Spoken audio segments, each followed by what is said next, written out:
Hi, I think I'm recording at this stage. Apologies. My name is Pádraig. Um, um, the presentation today is an overview of the practical and financial supports available in Ireland. Uh, this presentation, by its nature, is quite a broad presentation, and so we will reach, I suppose, look at a high level in terms of the practical and financial supports available in Ireland. The presentation will consist of general supports in Ireland, um, communities and survivorship team. We'll touch off the team which we're a part of, and also we'll look at the practical and financial support team in terms of that team as a subset of the communities and sports survivorship team. We'll also look at the referral process, which is available, and we will be looking at um, a question and answer session at the end. So we'll start off with the general supports in Ireland.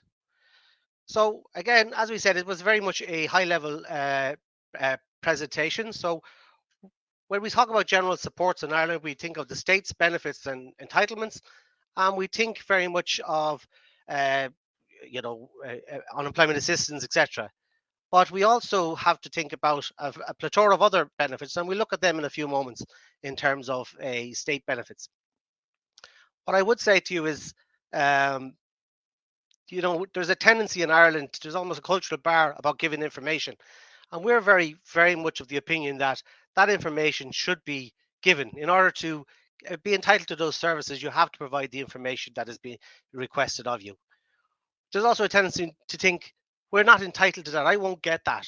And we're saying, no, unless you apply, you won't know whether you'll get that or not. So we're saying to people, this is the actual entitlements that you have, and you should go for those entitlements.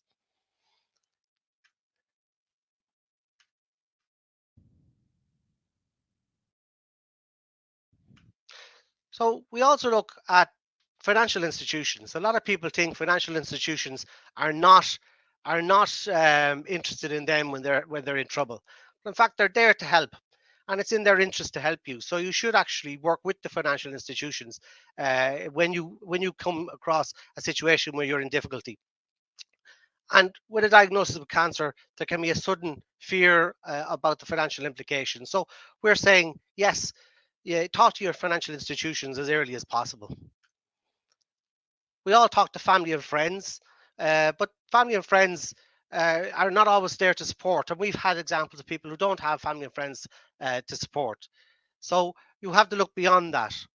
A lot of people depend on their savings, and the savings as the first port of call. But we'd advocate to people try and start the process of application for benefits and entitlements.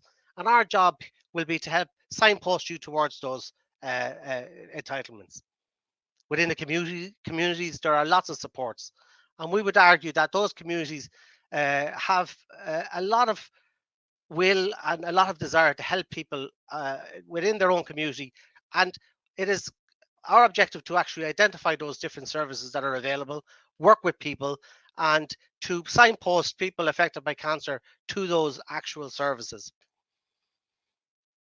Charities stand out as an obvious example of where we could get support. There's a plethora of charities in Ireland.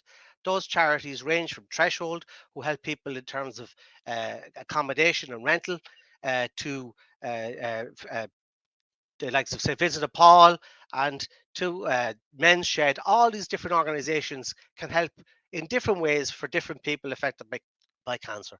And we here within the Irish Cancer Society plan to build up a relationship with those various organisations and to actually be able to signpost for people affected by cancer to those different services. There's faith-based organisations. I mentioned St. Vincent de Paul, there's Protestant Aid, and a plethora of other organisations, including parish supports. And we will be advocating for people to look at those supports, see where they can help them. And again, we would be looking to build relationships with those organisations to provide a good, solid, I suppose, referral paths for people who have needs. Now, we talked about state supports and the benefits stand out. And the benefits we have both, I suppose, means tested and non means tested, and a plethora of different grants and services available.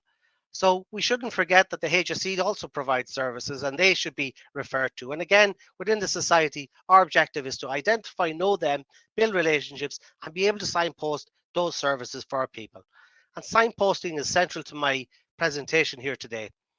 Our work is to try and bring you to the services that you need.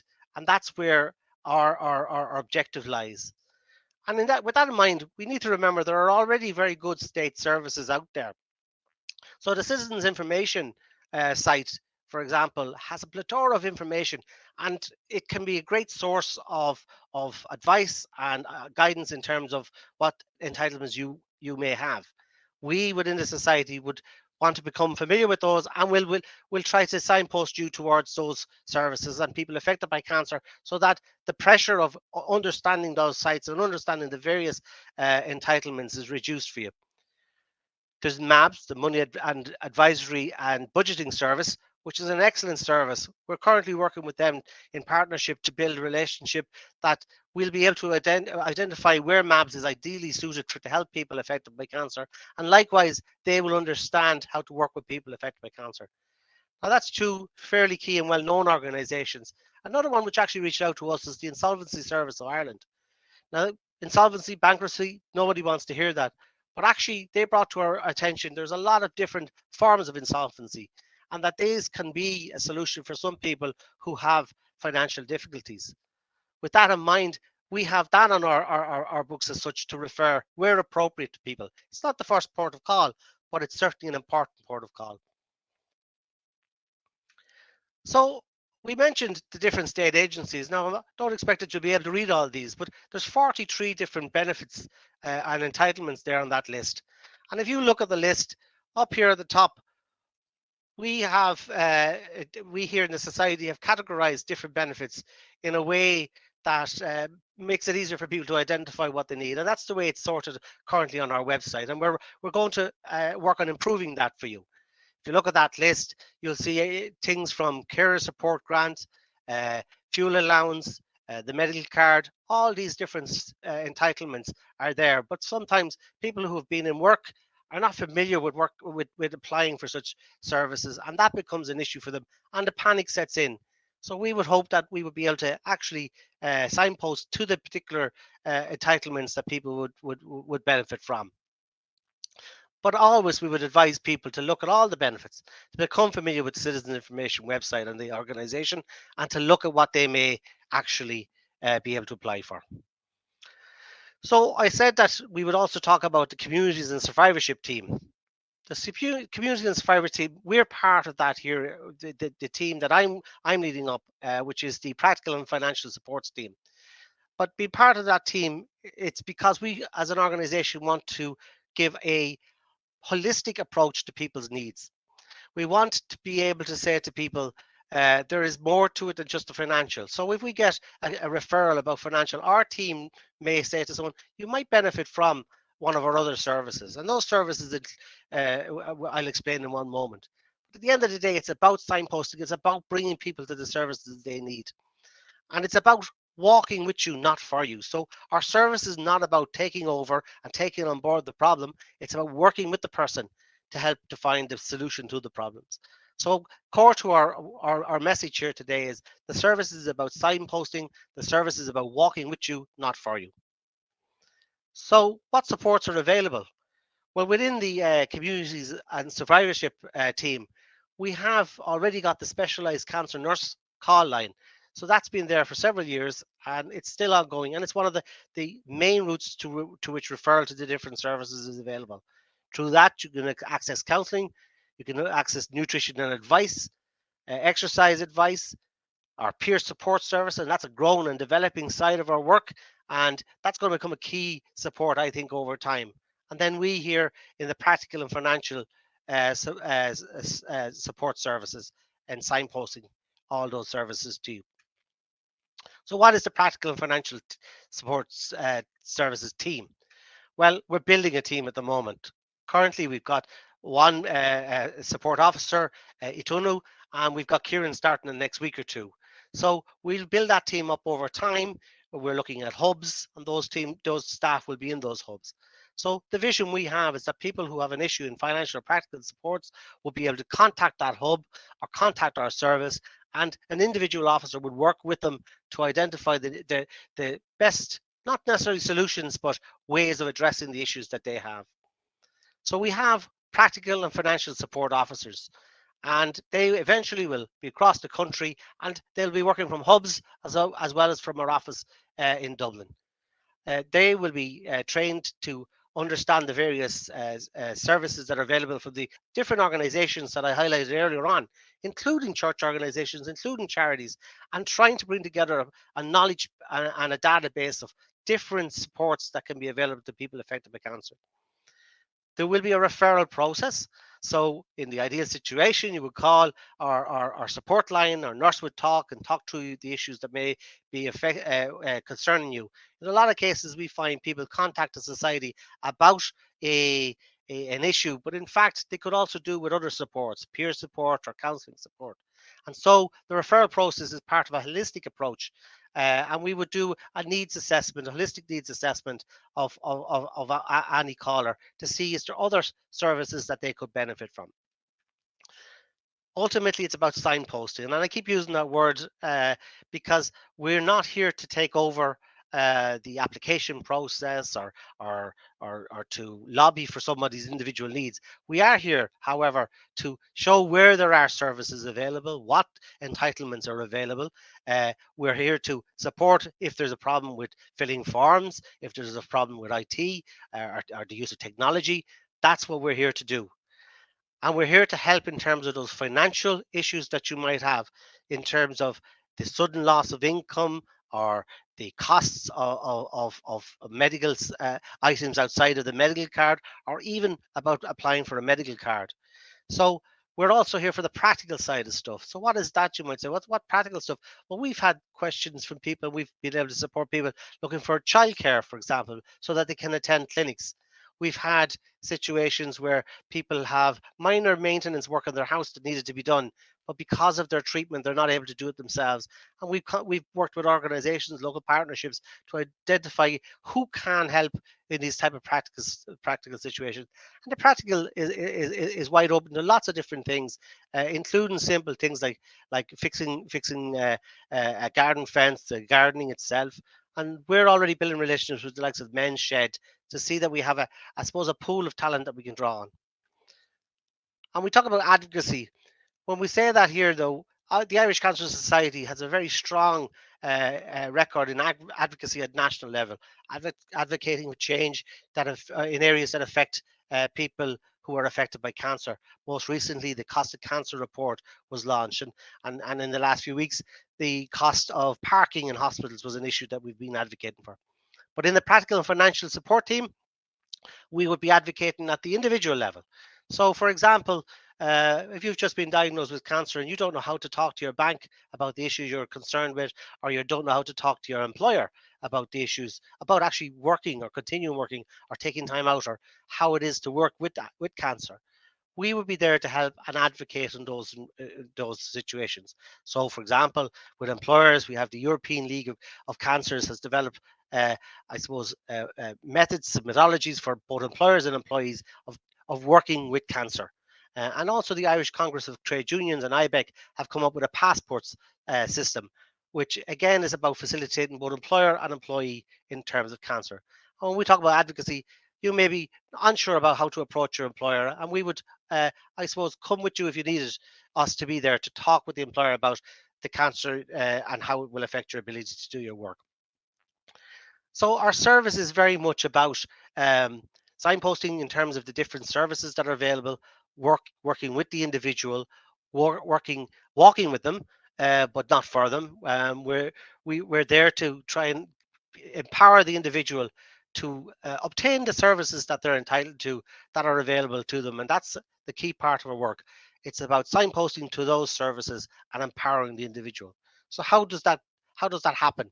Well, for example, the support line, which is a free phone number, is there, and that number is probably well known today for people. But 1800, 200, 700.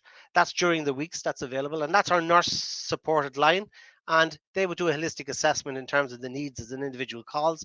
And they may refer to us in the practical and financial support. So they may refer to the other services that I mentioned earlier on, the peer support and the nutrition, for example. So it's about a holistic approach to the individual. There are also, as well as that, anytime you can contact us through email, and the email will follow, social media, and through our online community. And the actual practical and financial support team can be contacted on the community support at irishcancer.ie. And if you're sure it's just a financial situation that you need to consider, or a practical situation, please feel free to contact us on those on that contact. I'll close by just saying we're here to build a service that is focused on the individual and their needs. We're here to walk with you on the journey, but not walk for you. We will signpost you towards the practical and financial supports that are available, but we'll be honest where they're not. And I think that's very important. So that's the end of my presentation. So it's time for questions and answers. Thank you.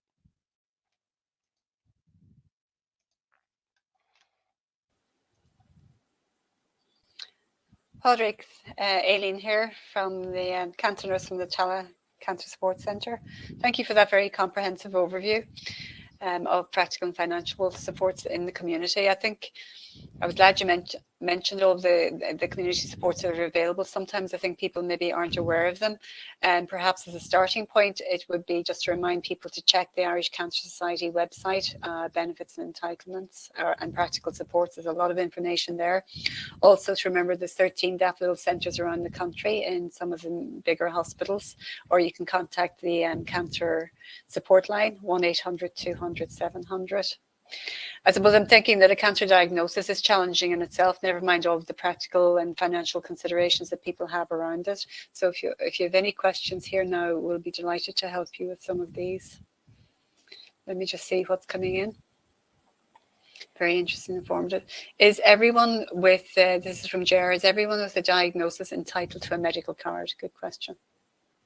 It's a good question, and I don't actually have the answer because we are getting people getting refused medical cards. But what I do know from the experience we have to date is you really have to stick with the system and stick with the process. A lot of the refusals are based around lack of information being provided.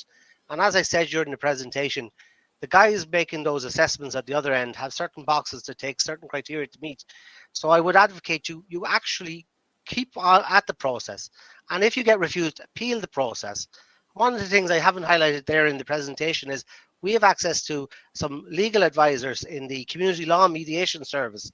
So if you've gone through an appeal process, we would be able to then refer you on for some legal advice if you have been refused on appeal.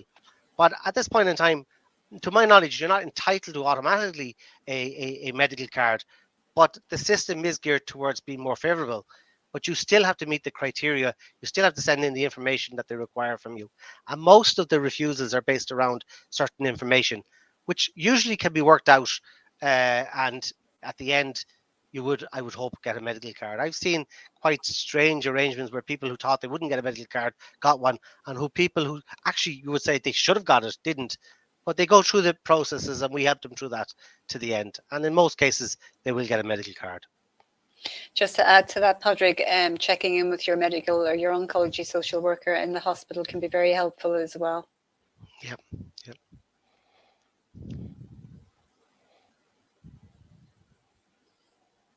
Just thinking, I suppose, the different transitions there, Pádraig, thinking about people going back to work where maybe they've used up all of their benefit entitlement allowance and thinking their partial capacity allowance, for example. Maybe that's useful to know about. Yeah, there's different allowances. What I would say is for everybody, I'd go to the actual citizens information site and look at what's available there.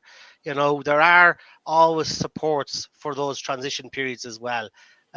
I wouldn't be in a position to know all those different supports at this stage, but we're building up that knowledge base. And I showed in the presentation 43 different entitlements there. When I talk to people, they're not aware of a lot of them. A lot of people who've been working and have never been engaged with the system before just don't realize there are a lot of packages there that they could apply for. And that's what we would be advocating. We would saying to people, apply. Even though you might read and say that doesn't apply to me, there may be an element in there that suits you. I think the thing, as I said earlier on, there's a tendency in Ireland to say, oh, I wouldn't get that.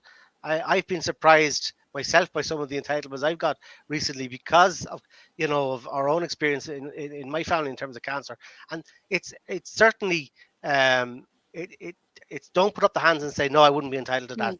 Go after it. That's what I'm saying. Ask the question.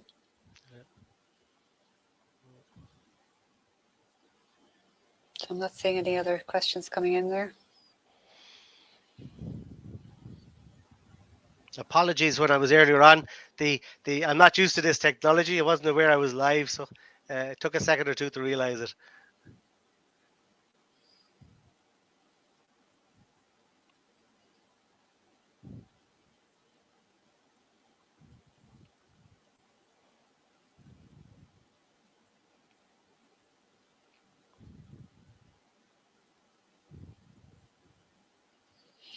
So if there aren't any more questions there, Pádraig, I suppose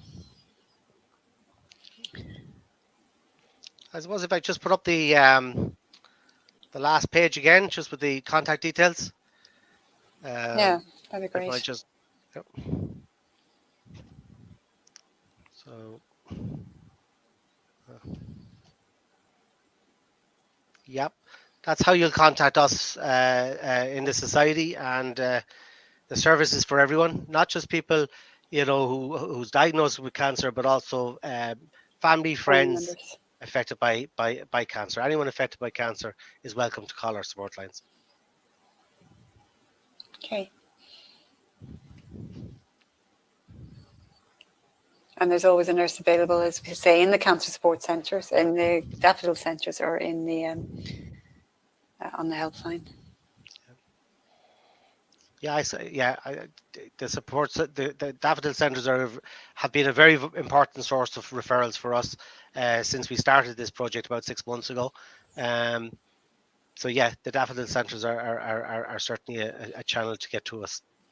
And the cancer support centres also, Pádraig, I guess sometimes they have benefit entitlement advisors. They do. I suppose we haven't reached out to the different cancer centres yet. We're still in a pilot phase, but I would see us expanding that over time. We do, for example, notify them of the legal services that are available, so that their clients can also come to us for that referrals. So yeah, we haven't yet expanded that in its entirety, but that will happen in due course. Very good.